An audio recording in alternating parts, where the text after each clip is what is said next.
Hello and welcome to the Nightly News brought to you by St. Rose Television at the College of St. Rose. I'm David Meister, pleased to be alongside today, Katie Klimacek.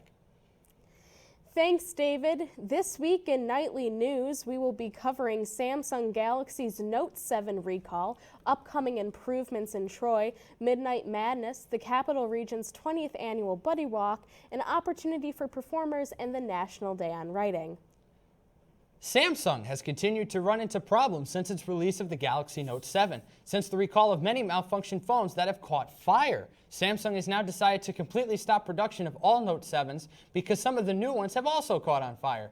The issue has cost Samsung a couple of $1 billion. For those of you who own a Samsung phone, no worries. Fortunately, Samsung deeply apologizes for the inconvenience, and they are looking into giving full refunds and gift cards to their customers.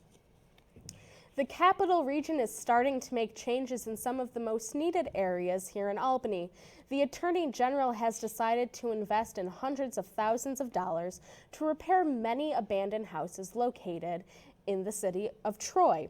Many residents are fed up with how atrocious these homes have become after being left for years. Councilman Jim Gilley stated that the abandonment of these houses has led to a decrease in economic value of the neighborhoods. The new repairments of many of these houses will gradually make the neighborhoods more welcoming. This past week, St. Rose had its annual Midnight Madness rally to showcase student performance talent and kick off the season for the men's and women's basketball teams. As in years past, it drew large crowds of people, with the first 500 guaranteed a free St. Rose Midnight Madness t-shirt. There were performances by the Golden Knights dance team, Knights in Motion, Swing Fi Swing, Groove Fi Groove, Alana Steppers, and the cheerleaders. The audience also had the chance to win prizes from contests throughout the night. This event is held during the beginning of the fall semester, so for those of you who missed out, don't worry. Be sure to attend next year's events for a chance to take part in this awesome experience. This past Sunday, the Capital Region held its 20th annual Buddy Walk to help and support those with Down syndrome. Participants gathered at Schenectady Central Park and walked a mile to raise awareness and to raise money for anyone who is going through or knows anyone with the syndrome. All money raised on Sunday will be given to the AIM High Resource Center for anyone who is affected or wants to receive more information about Down syndrome may reach out to the center. They will gladly assist anyone that feels the need to do so. The St. Rose chapter of the American Choral Directors Association is holding a Fall Pops and Broadway concert at 7 p.m. on Friday, November 11th in the Hubbard Interfaith Sanctuary. ACDA is looking for performers. Anyone in the St. Rose community may perform, and any appropriate pop music or Broadway pieces are acceptable. Club members are available to provide more information, including suggestions for students who need help on selecting a piece. Song selections are due by Friday, October 21st to any ACDA club member or to the club's president, Megan Vanacore.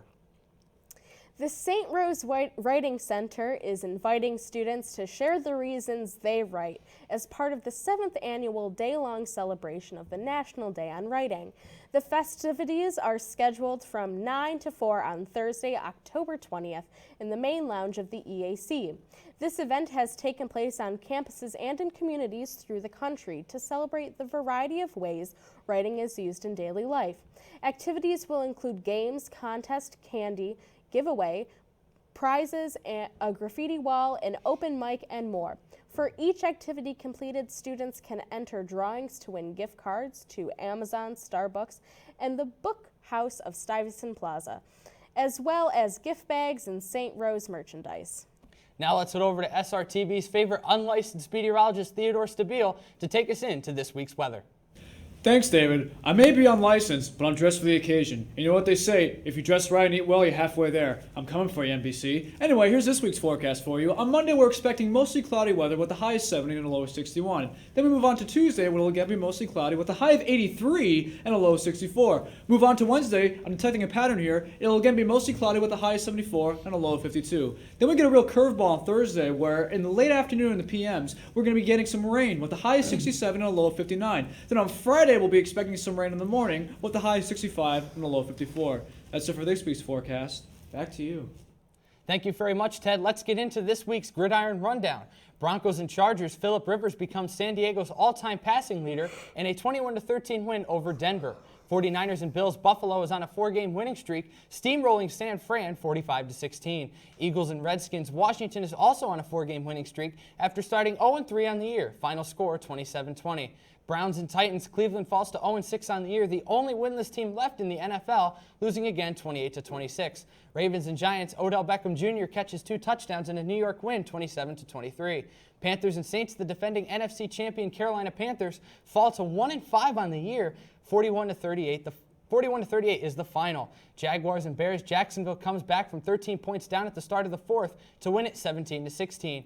Rams and Lions. Matt Prater hits a late field goal to seal the win for Detroit, 31-28. Steelers and Dolphins. Jay Ajayi scores 2 touchdowns in a Miami win, 30-15. Bengals and Patriots. Tom Brady makes his New England homecoming, throwing for over 350 yards and 3 touchdowns in a New England victory over Cincinnati, 35-17. Chiefs and Raiders. Kansas City quarterback Alex Smith picked apart Oakland's defense, and the Raiders fall to 4-2 on the year. Final score 26-10.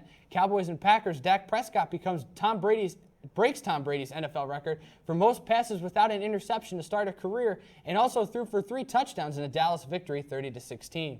Seahawks and Falcons. Seattle quarterback Russell Wilson led his 20th career comeback as Seattle edges Atlanta late, 26-24.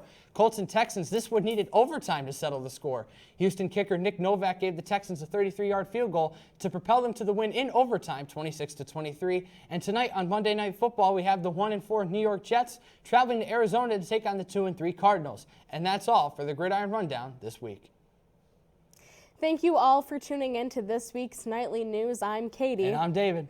Coming up next is St. Rose Fireside Chat, and they have some pretty interesting topics up on the docket this week. Clowns, games, and texting while driving. Sure to be a good show. Stay tuned. That was wonderful.